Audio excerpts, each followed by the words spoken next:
কাল মৌলভীবাজার যাবেন প্রধানমন্ত্রী। প্রশাসন, রাজনৈতিক অঙ্গন ও মানুষের মাঝে উৎসাহ উদ্দীপনা, জেলা জুড়ে উৎসবের আমেজ। দিনাজপুরে দখল দূষণে মৃতপ্রায় ঘাগড়া গিরিজা খাল। বর্ষায় শহর বাঁচাতে খননের দাবি, প্রকল্প হাতে নেওয়া হয়েছে জানালেন জেলা প্রশাসক। ভরা মৌসুমেও বরিশালের বাজারে ইলিশ সংকট, সরবরাহ কমে, দাম নাগালের বাইরে, বিপাকে নিম্ন ও মধ্যবিত্তরা। এবং ফুটবল বিশ্বকাপের প্রথম ম্যাচেই কেপ ভার্দের বাজিমাত, স্পেনের সঙ্গে গোলশূন্য ড্র, 1-1 গোলে পয়েন্ট ভাগাভাগি মিশর বেলজিয়ামের।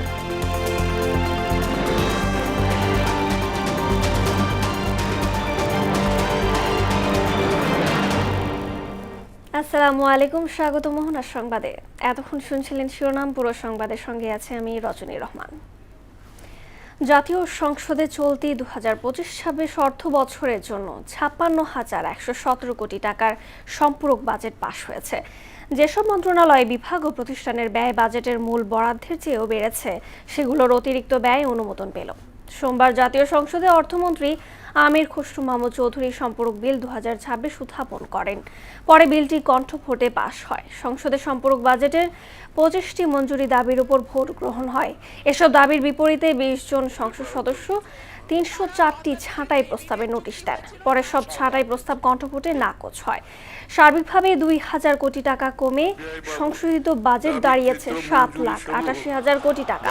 অর্থমন্ত্রী সম্পূরক বাজেটের আলোচনার সমাপনী বক্তব্যে বলেন, সংশোধিত বাজেটের বাজেট ঘাটতি ধরা হয়েছে 2 লাখ কোটি টাকা, যা জিডিপির 3.3%। যে সরকার গঠনের পর থেকে আমরা জনগণের জীবনমান উন্নয়ন, দেশের অর্থনীতিকে পুনরুজ্জীবিত করার লক্ষ্যে কার্যকর উদ্যোগ গ্রহণ করেছি। বর্তমান সরকার গঠনের পর থেকে সৃষ্ট বৈশ্বিক অস্থিরতা, অর্থনীতির অভ্যন্তরীণ কাঠামোর দুর্বলতা এবং মূল্যস্ফীতিজনিত চাপ মোকাবেলা করে দেশের অর্থনীতিকে পুনর্গঠন করা বর্তমান সরকারের অন্যতম প্রধান অগ্রাধিকার। কাল মৌলভীবাজার সফরে যাবেন প্রধানমন্ত্রী তারেক রহমান। তার আগমন কেন্দ্র করে জেলা জুড়ে চলছে প্রস্তুতি। নেতাকর্মীদের মাঝে উচ্ছ্বাস এবং প্রশাসন, রাজনৈতিক অঙ্গন ও সাধারণ মানুষের মাঝে বিরাজ করছে উৎসাহ উদ্দীপনা। বিকাশ দাসের প্রতিবেদন, জানাচ্ছেন মাহমুদা আক্তার। তৃতীয় ধাপের ফ্যামিলি কার্ড বিতরণের পাইলটিং কর্মসূচির উদ্বোধনে মৌলভীবাজার ও শ্রীমঙ্গল সফরে যাচ্ছেন প্রধানমন্ত্রী তারেক রহমান। রাজনগরের টেংরা ইউনিয়ন এবং শ্রীমঙ্গলের মির্জাপুরে ফ্যামিলি কার্ড বিতরণ করবেন তিনি। প্রধানমন্ত্রী সফরকে কেন্দ্র করে নিরাপত্তা জোরদার করা হয়েছে। অনুষ্ঠান স্থলে চলছে মঞ্চ নির্মাণ, সাজসজ্জা, সৌন্দর্যবর্ধন ও অবকাঠামোগত উন্নয়ন কাজ। ইতোমধ্যে জেলা প্রশাসক ও দলের শীর্ষ নেতারা রাজনগর সরকারি কলেজ এবং শ্রীমঙ্গল ভিক্টোরিয়া উচ্চ বিদ্যালয় মাঠ পরিদর্শন করেছেন। জনাব তারেক রহমানের মৌলভীবাজার আগমন উপলক্ষে মানুষ খুব উৎসব পরিবেশে ওনার অপেক্ষা করতেছে। আমাদের মধ্যে একটা ব্যাপক সাড়া পড়ে গেছে, জনসাধারণ মুখিয়ে আছে ওনাকে দেখার জন্য, ওনার কথা শোনার জন্য। এই যে জনসভাটা মৌলভীবাজার সরকারি কলেজে মাঠে বিপুল মানুষের সমাগম হবে। প্রধানমন্ত্রীর কাছে মৌলভীবাজার জেলার সার্বিক উন্নয়নে একগুচ্ছ উন্নয়ন পরিকল্পনা তুলে ধরা হবে বলে জানান সংসদ সদস্য এম নাসির রহমান। মাননীয় প্রধানমন্ত্রী মৌলভীবাজারের প্রতি সহানুভূতি বলেই তো উনি এখানে আসতেছেন। এই শমশেরনগর এয়ারপোর্টটা তো এতে আমি উত্থাপন করেছিলাম। অনেকগুলি এয়ারপোর্টের কাজ আরম্ভ হয়েছে, কিন্তু পর্যায়ক্রমে শুরু হচ্ছে। তো প্রথম ধাপে ইনশাল্লাহ আমরা আশা করছি আমাদের শমশেরনগর এয়ারপোর্টে একটা সবচেয়ে কম খরচ লাগবে এবং সবচেয়ে কম সময় লাগবে। সরকার গঠনের পর মৌলভীবাজারে প্রধানমন্ত্রী তারেক রহমানের এই সফর অত্যন্ত গুরুত্বপূর্ণ, যা জেলার রাজনীতি ও উন্নয়নে নতুন মাত্রা যোগ করবে।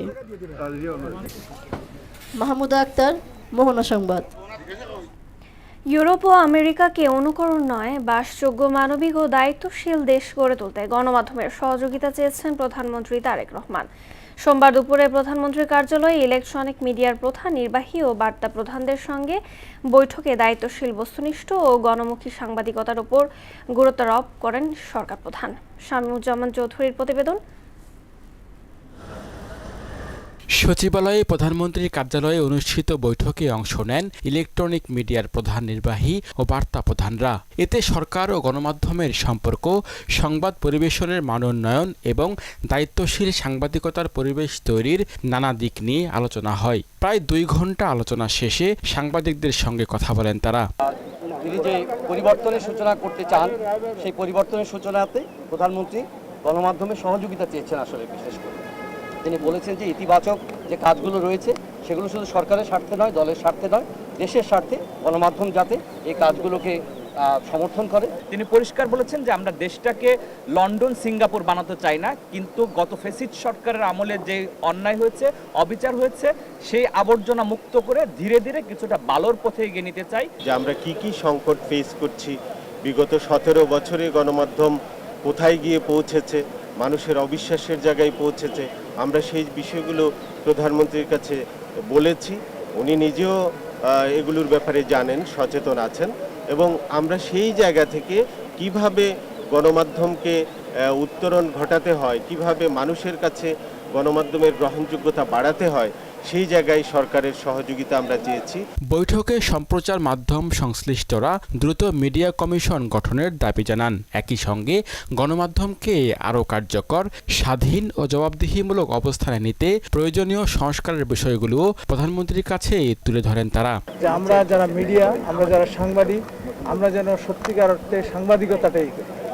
আমাদের কাছ থেকে কোনো ওই যে আগের মতো দলীয় সাংবাদিকতার নামে সরকারের তোয়াজ তোষামত এগুলো মোটেও প্রয়োজন নেই। যেটা সত্য, সেই সত্যকে যেন আমরা সঠিকভাবে তুলে ধরি, সেটাই তার প্রত্যাশা, এবং আমরাও সেভাবেই কথা বলেছি। শুধু রাজনৈতিক সংবাদে সীমাবদ্ধ না থেকে মানবিক ও সম্ভাবনাময় বাংলাদেশ গঠনে ইতিবাচক ভূমিকা রাখার আহ্বান জানিয়েছেন প্রধানমন্ত্রী। এমন তথ্য জানান প্রধানমন্ত্রীর প্রেস সচিব। একটা কথা বলেছেন যে একটা কুকুর মারা যাচ্ছে আর আমরা বসে বসে ভিডিও করছি, একটা পশুকে কেউ মেরে ফেলছে, একটা মানুষকে কেউ মেরে ফেলছে। এই যে আমাদের মধ্যে যে মানবিক অনুভূতিগুলো, মানবিক মূল্যবোধগুলো, এই বোধগুলো জাগিয়ে তোলা দরকার। আমাদের মধ্যে আমাদের সামাজিক বোধগুলো আমাদের মধ্যে জাগ্রত করা দরকার। গণমাধ্যমের স্বাধীনতা, পেশাগত নিরাপত্তা ও দায়িত্বশীল সাংবাদিকতার পরিবেশ নিশ্চিত করতে সরকার ও গণমাধ্যমের সমন্বয় আরও জোরদারের প্রত্যাশা উঠে এসেছে বৈঠকে। সংশ্লিষ্টরা বলছেন, সংস্কার ও পারস্পরিক আস্থার ভিত্তিতেই কার্যকর গণমাধ্যম কাঠামো গড়ে তোলা সম্ভব। শামীমুজ্জামান চৌধুরী, মোহনা সংবাদ, ঢাকা। রাজধানীর সড়কে শৃঙ্খলা ফেরাতে সায়দাবাদ, গুলিস্তান ও মহাখালী বাস টার্মিনাল সরিয়ে নিতে নির্দেশ দেন প্রধানমন্ত্রী। সচিবালয়ে প্রধানমন্ত্রীর সঙ্গে বৈঠক শেষে একথা জানান ঢাকার 2 সিটি কর্পোরেশনের প্রশাসক। এ সময় ঢাকা উত্তরের প্রশাসক শফিকুল ইসলাম মিল্টন বলেন, গুলিস্তান টার্মিনাল সরিয়ে কেন্দ্রীয় কারাগারের পাশে স্থানান্তর নিয়ে আলোচনা হয়েছে। সায়দাবাদ টার্মিনালে যদি কোনো কাজ বাকি থাকে সেগুলো যাতে আমরা ঠিক করে ফেলি। এর মধ্যে আরেকটা যেটা এক্সটেনশন হয়েছে, যে সায়দাবাদে এক্সটেনশন কাঁচপুরে আমরা একটা আন্তঃজেলা টার্মিনাল আমরা করতে যাচ্ছি। রাস্তায় যানজট যাতে না থাকে, সেটাকে শৃঙ্খলার মধ্যে ফিরিয়ে আনতে কি করণীয়, এর আগেও ঈদের আগে একইভাবে বৈঠক হয়েছিল, সেটার আপডেট জানতে চেয়েছেন। পুরোপুরি রাস্তার উপরে যাতে না থাকে সেটার জন্য অন্যত্র কোথাও একটা ব্যবস্থা করার জন্য একটা নির্দেশনা দিয়েছেন।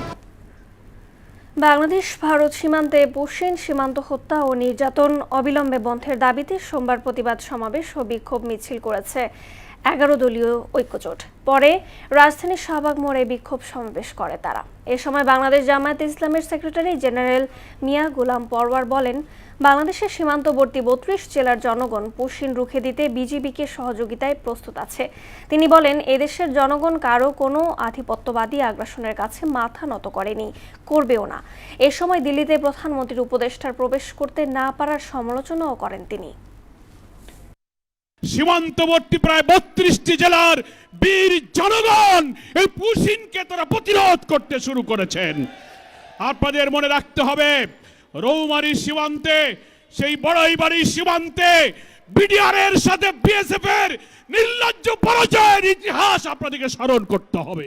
একজন প্রধানমন্ত্রীর উপদেষ্টা দিল্লিতে প্রবেশ করতে পারলেন না, অপমানিত হয়ে ফিরে আসলেন, জাতির কাছে ব্যাখ্যা দিতে পারেন নাই। দিল্লির বিমানবন্দরে প্রধানমন্ত্রীর তথ্য ও সম্প্রচার বিষয়ক উপদেষ্টা জাহিদুর রহমানকে ভারতে প্রবেশ করতে না দেয়ায় ঘটনাকে অসন্তোষজনক বলে মন্তব্য করেছেন পররাষ্ট্রমন্ত্রী ডক্টর খলিলুর রহমান। সোমবার দুপুরে মন্ত্রণালয়ে সাংবাদিকদের প্রশ্নের জবাবে তিনি এই মন্তব্য করেন। আর পররাষ্ট্র প্রতিমন্ত্রী শামা ওবায়দ বলেন, ঘটনার পূর্ণাঙ্গ তথ্য জানার পর প্রয়োজনীয় ব্যবস্থা গ্রহণ করা হবে। গতকাল ভারতে এক অনুষ্ঠানে যোগ দিতে দিল্লি যান জাহিদুর রহমান। সেখানে বিমানবন্দর কর্তৃপক্ষের বাধার মুখে পড়েন তিনি। এটা একটা অনাকাঙ্ক্ষিত ঘটনা, আপনি যেটা বললেন দুঃখজনক বটে। এই বিষয়ে পররাষ্ট্র মন্ত্রণালয় যথোপযুক্ত ব্যবস্থা নিচ্ছে। আমাদের মন্ত্রণালয় এটা খোঁজ খবর নিচ্ছে, ইন্ডিয়ার সাথে কথা বলছে। আমরা পুরো ঘটনাটা জেনে অবশ্যই যদি কোনো অ্যাকশন নেওয়ার থাকে আমরা সেই পদক্ষেপ আমরা নিব। দিনাজপুর শহরে দখল দূষণে অস্তিত্ব হারাতে বসেছে ঘাগড়া ও গিরিজা খাল। ঘাগড়া খাল আংশিক সংস্কার করা হলেও গিরিজা উদ্ধারে এখনও কোনো পদক্ষেপ নেওয়া হয়নি। তাই বর্ষায় শহর বাঁচাতে দ্রুত খনন এবং সংস্কারে পদক্ষেপ নেওয়ার আহ্বান স্থানীয়দের। আর ইতিমধ্যে এই প্রকল্প হাতে নেওয়া হয়েছে বলে জানিয়েছেন দিনাজপুর পৌরসভার প্রশাসক। সুবল রায়ের তথ্যে বিস্তারিত জানাচ্ছেন ডলি বিনতে মনোয়ারা। দিনাজপুরের ঘাগড়া ও গিরিজা খাল দুটি শহরের বর্জ্য ও বর্ষার পানি নিষ্কাশনের গুরুত্বপূর্ণ পথ। ব্রিটিশ শাসনামলে তৎকালীন মহারাজা গিরিজানাথ শহরকে পরিচ্ছন্ন ও নিরাপদ রাখতে খাল দুটি খনন করেছিলেন। ঘাগড়া খালের দৈর্ঘ্য 15 কিলোমিটার আর প্রস্থ প্রায় 60 ফুট, আর গিরিজা খালটি 5.22 কিলোমিটার দৈর্ঘ্য এবং প্রায় 35 ফুট প্রস্থ। কালের পরিক্রমায় মানুষ বাড়ার সঙ্গে দুটি খালি দখল ও ভরাট হয়ে ছোট একটি ড্রেনে পরিণত হয়েছে। কয়েক বছর আগে ঘাগড়া খালটি খনন করা হলেও তা আবারও ভরাটের পথে, আর গিরিজা খালটি পড়ে রয়েছে অযত্ন অবহেলায়। বন্যার পানি থেকে শহরকে বাঁচাতে পুনরুদ্ধার সহ খাল খননে দ্রুত ব্যবস্থা গ্রহণের দাবি জানিয়েছেন স্থানীয়রা। দীর্ঘ বহু বছর যাবত এভাবে পড়ে আছে, না খননের কাজ, পানি হলে আশপাশের লোকজন চলাচল করতে পারে না, আর ময়লা পড়ে পড়ে পড়ে এমন দুর্গন্ধ ছড়ায় যে আশপাশের লোকজন থাকতে পারে না। বসবাস করতে কিভাবে এটা আপনাকে ভাষায় প্রকাশ করার মতো না। বর্ষার সময় এখানে চলাচল করার খুব অসুবিধা হয়। খনন করে দুই দিকে যদি ব্যারিকেড দেওয়া যেত, এটা অবৈধ দখলটা দেওয়া হইতো এবং আমাদের জন্য খুব সুবিধা হতো। খাল দুটি খনন ও সংস্কারের জন্য ইতিমধ্যেই প্রকল্প হাতে নেওয়া হয়েছে বলে জানালেন এই কর্মকর্তা। দিনাজপুর পৌরসভার যে অংশ 5 কিলোমিটার, সেই 5 কিলোমিটার খালের খনন এবং শোভাবর্ধনের জন্য বিশেষ কর্মসূচি হাতে নিয়েছি। আশা করছি খুব অল্প সময়ের মধ্যেই আমরা এই খালের উন্নয়নের কাজ শুরু করতে পারবো। দ্রুত পানি নিষ্কাশন ও শহর সুরক্ষায় খাল দুটি পুনর্খননে দ্রুত ব্যবস্থা গ্রহণের দাবি স্থানীয়দের। ডলি বিনতে মনোয়ারা, মোহনা সংবাদ। ভরা মৌসুমেও বরিশালের বিভিন্ন বাজারে ইলিশ সংকট। সরবরাহ কমে এর দাম চলে গেছে সাধারণের নাগালের বাইরে। ফলে চরম বিপাকে পড়েছেন নিম্ন ও মধ্যবিত্তরা। তারিকুল ইসলাম তুহিনের তথ্যচিত্রে তাহসিন তারিনের প্রতিবেদন। ইলিশের জন্য বিখ্যাত বরিশালে পোর্ট রোড মৎস্য অবতরণ কেন্দ্র ও পাইকারি বাজারে আগের মতো নেই প্রাণচাঞ্চল্য। ভরা মৌসুমেও বাজারে মিলছে না পর্যাপ্ত ইলিশ। হাতে গোনা কিছু মাছ আসছে। বর্তমানে 1 থেকে 1.5 কেজি ওজনের ইলিশ বিক্রি হচ্ছে 2,500 থেকে 3,000 টাকায়। নদী ও সাগরে পর্যাপ্ত ইলিশ ধরা না পড়ায় বাজারে সরবরাহ কমে গেছে। ক্রেতারা বলছেন ইলিশের বর্তমান দাম তাদের ক্রয় ক্ষমতার বাইরে চলে গেছে। বাজারে এসেও অনেকেই ফিরতে হচ্ছে খালি হাতে। মাছ নেওয়ার জন্য ফরিদপুর থেকে আসছে, কিন্তু মাছের তো খুব বাজে অবস্থা নাই, আর যা আছে দাম অনেক হাই। ইলিশ মাছের দাম প্রচুর, অনেক দাম। আমাদের মধ্যবিত্ত ফ্যামিলি পক্ষে সম্ভব না এতগুলো। যাদের ঘুষের পয়সা তারাই পারবে খাইতে। তারা মাছ সিন্ডিকেট করে ক্রেতাদের দিচ্ছে না, দাম হাই করছে। তবে কৃত্রিম সংকটের অভিযোগ অস্বীকার করেছেন ব্যবসায়ীরা। তাদের দাবি অভয় আশ্রম এলাকায় মাছ ধরা নিষিদ্ধ থাকায় ইলিশের সরবরাহ কমেছে। প্রতিকূল আবহাওয়ার কারণে মাছ হচ্ছে না, মাছ এমনিতেই কম। নদীতে মাছগুলো ধরতো, ওই নদীগুলো চর পড়তেছে। চাহিদার চেয়ে যোগান অনেক কম, দাম একটু বেশি। শ্রমিক তো বলবি যে মাছ আমরা খুবই করি, করান করি এই মাছটা কই, মাছটা থাকা লাগবে না নদীতে, মাছটা তো নাই। মৎস্য অধিদপ্তরের কর্মকর্তারা বলছেন অভয় আশ্রমে নিষেধাজ্ঞা ও প্রাকৃতিক কারণে ইলিশের বাজারের এই অস্থিরতা। তবে পরিস্থিতি স্বাভাবিক আনতে নানা উদ্যোগ নেওয়া হচ্ছে। তো লক্ষ্যমাত্রাটা আমরা একটা হাইপোথেটিক্যালি করি, এটা ধরেন অ্যারাউন্ড ওই একই, গতবার এটার কাছাকাছি আর কি।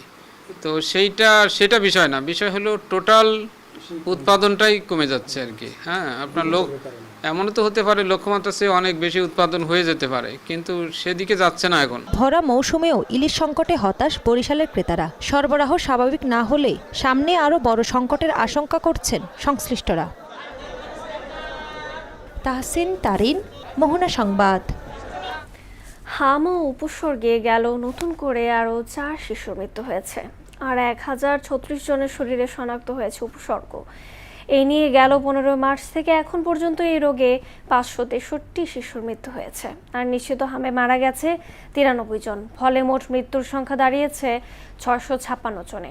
একই সময়ে সন্দেহজনক হামে হাসপাতালে ভর্তি হয়েছেন 71,467 জন ও সুস্থ হয়ে বাড়ি ফিরেছে 67,878 জন। স্বাস্থ্য অধিদপ্তরের নিয়মিত প্রতিবেদনে এই তথ্য জানানো হয়।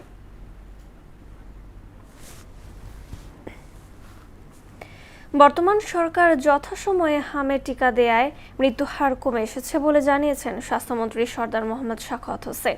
তিনি বলেন, হামে মৃত্যুর হার পুরোপুরি নিয়ন্ত্রণে আরও সময় লাগবে। সোমবার সকালে আন্তর্জাতিক মাতৃভাষা ইনস্টিটিউটে বিশ্ব তামাক মুক্ত দিবসে আলোচনায় এসব কথা বলেন তিনি। এ সময় বাজেটের সুফল পেতে দেশকে মাদক মুক্ত করার প্রত্যয়ও জানান স্বাস্থ্যমন্ত্রী। মৃত্যু যেভাবে শুরু হয়েছিল, যদি টিকাদান কর্মসূচিতে আমরা সফল না হতাম, আমাদের ডাক্তার নার্সরা যদি এইভাবে সেবা না দিতেন, আমরা যদি ventilator, oxygen concentrator, CPAP, high flow nasal cannula এগুলি যদি আমরা সরবরাহ না করতে পারতাম, আল্লাহ মাফ করুন, তাহলে অনেক খারাপ অবস্থা হয়ে যেত। বাট আমরা সার্থক, মানে এটা ডেফিনেশন, এটা বলা কঠিনভাবে মানে ঠিক না, বাট এটা বলবো আমরা সার্থক আটকে রাখতে পেরেছি। এবার সারা দেশে অনুষ্ঠিত সভা সমাবেশ নিয়ে প্রতিনিধিদের পাঠানো তথ্যচিত্রে ডেস্ক রিপোর্ট। শিক্ষার্থীদের উদ্ভাবনী চিন্তা, বিজ্ঞান ভিত্তিক গবেষণা এবং প্রযুক্তি নির্ভর ভবিষ্যৎ গঠনের লক্ষ্যে রংপুরের startup science project and innovation idea শোকোজিন প্রোগ্রাম অনুষ্ঠিত হয়েছে। বান্দরবানে অনগ্রসর জনগোষ্ঠীর জীবনমান উন্নয়ন কার্যক্রমের আওতায় 15 দিন ব্যাপী মৌলিক দক্ষতা উন্নয়ন প্রশিক্ষণ শুরু হয়েছে। দিনাজপুরের বিরলে সেবার মান বাড়াতে ব্যক্তিগত অর্থায়নে উপজেলা স্বাস্থ্য কমপ্লেক্সে ফিডব্যাক মেশিন হস্তান্তর করেন দিনাজপুর 2 আসনের সংসদ সদস্য আলহাজ সাদিক রিয়াজ চৌধুরী পিনাক। ফেনী ছাগলনাইয়ায় কৃষি সম্প্রসারণ অধিদপ্তরের আয়োজনে 2025-26 অর্থ বছরে পার্টনার কংগ্রেস অনুষ্ঠিত হয়েছে। চাঁপাইনবাবগঞ্জে শিবগঞ্জে গৃহকর্মী নয়নী হত্যার বিচার এবং দোষীদের দৃষ্টান্তমূলক শাস্তির দাবিতে র্যালি ও প্রতিবাদ সভা অনুষ্ঠিত হয়েছে। কেরানীগঞ্জ উপজেলা প্রশাসনের আয়োজনে আইন শৃঙ্খলা কমিটির মাসিক সভা অনুষ্ঠিত হয়েছে। সভায় প্রধান অতিথি হিসেবে উপস্থিত ছিলেন ঢাকা 2 আসনের সংসদ সদস্য আলহাজ আমানুল্লাহ আমান। নারায়ণগঞ্জের দুর্গম চরাঞ্চলের সুবিধাবঞ্চিত শিশুদের শিক্ষা কার্যক্রম নিশ্চিত করতে ব্র্যাকের উদ্যোগে ভাসমান শিখনতরী উদ্বোধন করা হয়েছে। নরসিংদীর মাধবদী বাস স্ট্যান্ড বণিক সমিতির আব্দুর রৌফ রবির সভাপতি ও মোতালিব সাধারণ সম্পাদক নির্বাচিত হওয়ায় দোয়া ও মিলাদ মাহফিলের আয়োজন করা হয়। ফরিদপুরের নগরকান্দায় বেগম শিরিয়া সমাজ কল্যাণ সংস্থার উদ্যোগে 3 শতাধিক মেধাবী ও কৃতি শিক্ষার্থীদের সংবর্ধনা, ক্রেস্ট ও সনদপত্র প্রদান করা হয়। জামালপুরের মেলান্দহ উপজেলার নাংলা ইউনিয়নে আইনশৃঙ্খলা বিষয়ক সভা অনুষ্ঠিত হয়েছে। বার্ষিক উন্নয়ন কর্মসূচি এডিপির আওতায় সিরাজগঞ্জের উল্লাপাড়ায় দুস্থ ও অসহায় নারীদের মাঝে সেলাই মেশিন বিতরণ করা হয়। বিশ্ব তামাক মুক্ত দিবস উপলক্ষে জয়পুরহাটের 5 বিবি উপজেলায় র্যালি ও আলোচনা সভা অনুষ্ঠিত হয়েছে। মানিকগঞ্জের শিবালয়ে শিক্ষা অধিদপ্তরের আয়োজনে জাতীয় শিক্ষা সপ্তাহ উপলক্ষে মাধ্যমিক ও উচ্চ মাধ্যমিক শিক্ষার্থীদের মাঝে পুরস্কার বিতরণী অনুষ্ঠিত হয়েছে। সিরাজগঞ্জে ICPL 2026 county premier league cricket tournament final খেলায় চ্যাম্পিয়ন হয়েছে ইসলামিয়া লায়ন্স। মিশাল বিনতে আনোয়ার, মোহনা সংবাদ। আন্তর্জাতিক প্রসঙ্গ। যুক্তরাষ্ট্র ও ইরানের মধ্যে দীর্ঘদিনের উত্তেজনার প্রশমনে গুরুত্বপূর্ণ এক অগ্রগতি হিসেবে একটি সমঝোতা চুক্তি ভার্চুয়ালি স্বাক্ষরিত হয়েছে। মার্কিন প্রেসিডেন্ট ডোনাল্ড ট্রাম্প এবং vice president JD Vance online মাধ্যমে এই চুক্তিতে স্বাক্ষর করেন বলে জানান এক মার্কিন জ্যেষ্ঠ কর্মকর্তা। চুক্তির আওতায় ইরানের বন্দরে আরোপিত মার্কিন অবরোধ প্রত্যাহার, হরমুজ প্রণালী পুনরায় সম্পূর্ণভাবে খুলে দেওয়া এবং আগামী 60 দিনের মধ্যে পারমাণবিক ইস্যুতে নতুন আলোচনা শুরুর বিষয়টি অন্তর্ভুক্ত আছে। ইরানের পক্ষে সংসদের স্পিকার মোহাম্মদ বাগের গালিবাফ চুক্তিতে স্বাক্ষর করেন বলে জানা গেছে, তবে চুক্তির পূর্ণাঙ্গ কোনো পাঠ এখনো প্রকাশ করা হয়নি। বাংলাদেশের বিপক্ষে আসন্ন টি-20 সিরিজ শুরুর আগেই বড় ধাক্কা খেয়েছে অস্ট্রেলিয়া। দলের অন্যতম গুরুত্বপূর্ণ অলরাউন্ডার ক্যামেরন গ্রিন নিজেকে সরিয়ে নিয়েছে 3 ম্যাচের টি-20 সিরিজ থেকে। ওয়ানডে সিরিজ হারের পরদিনই এই দুঃসংবাদ পেতে হলো অজিদের। ক্রিকেট অস্ট্রেলিয়া এক বিবৃতিতে জানায়, গ্রিনকে চট্টগ্রামে অনুষ্ঠিতব্য 3 ম্যাচের টি-20 সিরিজ থেকে বিশ্রাম দেওয়া হয়েছে। চট্টগ্রামে আগামী 17 জুন শুরু হবে বাংলাদেশ অস্ট্রেলিয়া টি-20 সিরিজ। পরের দুটি ম্যাচ অনুষ্ঠিত হবে 19 ও 21 জুন। দর্শক, এই পর্যায়ে জানিয়ে দিচ্ছি আজকের সংবাদপত্রের গুরুত্বপূর্ণ শিরোনাম।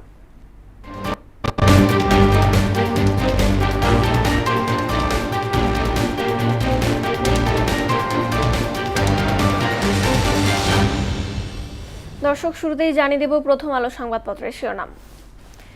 দিল্লিতে উপদেষ্টাকে হেনস্থা, সম্পর্কে অস্বস্তি, প্রতিবাদ। আর্জেন্টিনার মুকুট ধরে রাখার লড়াই। দৈনিক ইত্তেফাক, বাজেটে নিম্ন ও মধ্যবিত্ত জনগোষ্ঠীর উপর চাপ কমার স্পষ্ট ইঙ্গিত নেই। ঢাকার 4 বাস টার্মিনাল দ্রুত স্থানান্তরে নির্দেশ প্রধানমন্ত্রীর। সমকাল, ভারতীয় দুধকে তলব, তীব্র অসন্তোষ জানালো ঢাকা। কানসাসের ক্যানভাসে শুধুই আর্জেন্টিনা। বাংলাদেশ প্রতিদিন শিরোনাম করেছে, জালিয়াতির দুর্নীতি নথি যাচ্ছে দুবাইয়ে। গণমাধ্যম কর্মীদের সঙ্গে বৈঠকে প্রধানমন্ত্রী, সরকারের তোষামোদ নয়, সত্য তুলে ধরুন। যুগান্তর, ডক্টর জাহেদকে হেনস্থা, ক্ষুব্ধ বাংলাদেশ, ঢাকা দিল্লি সম্পর্কে অস্বস্তি। চুক্তিতে সই যুক্তরাষ্ট্রের, সম্মত ইরানও। আমার দেশ শিরোনাম করেছে, বেনজির গ্রেফতারে আওয়ামী লীগে আতঙ্ক। সংবাদপত্রের কালো দিবস আজ। সর্বশেষ জানিয়ে দিচ্ছি দ্য ডেইলি স্টারের শিরোনাম, doubts will as US, Iran ink interim jail. 10 killings a day fuel concerns over law and order। এই ছিল সংবাদপত্রের গুরুত্বপূর্ণ শিরোনাম। শেষ করব মোহনা সংবাদ, যাবার আগে শিরোনামগুলো আরো একবার।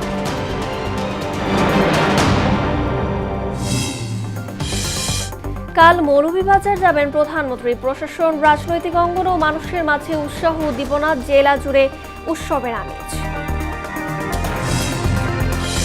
দিনাজপুরে দখল দূষণে মৃতপ্রায় ঘাগড়া গিরিজা খাল, বর্ষায় শহর বাঁচাতে খননের দাবি। প্রকল্প হাতে নেওয়া হয়েছে, জানালেন জেলা প্রশাসক। ভরা মৌসুমেও বরিশালের বাজারে ইলিশ সংকট, সরবরাহ কমে, দাম নাগালের বাইরে, বিপাকে নিম্ন মধ্যবিত্তরা। এবং ফুটবল বিশ্বকাপের প্রথম ম্যাচে এই কেপ ভার্দের বাজিমাত, স্পেনের সঙ্গে গোল শূন্য ড্র, 1-1 গোলে পয়েন্ট ভাগাভাগি মিশর বেলজিয়ামের। এই ছিল মোহনা সংবাদে। পরবর্তী সংবাদ দুপুরে 1টায়। এর আগে বেলা 11টায় দেখুন সংবাদ এক নজরে। মোহনার সবশেষ খবর জানতে ভিজিট করুন www.mohana.tv। সংবাদ দেখতে পারেন ফেসবুক, ইউটিউবে। এতক্ষণ সঙ্গে থাকার জন্য ধন্যবাদ সবাইকে।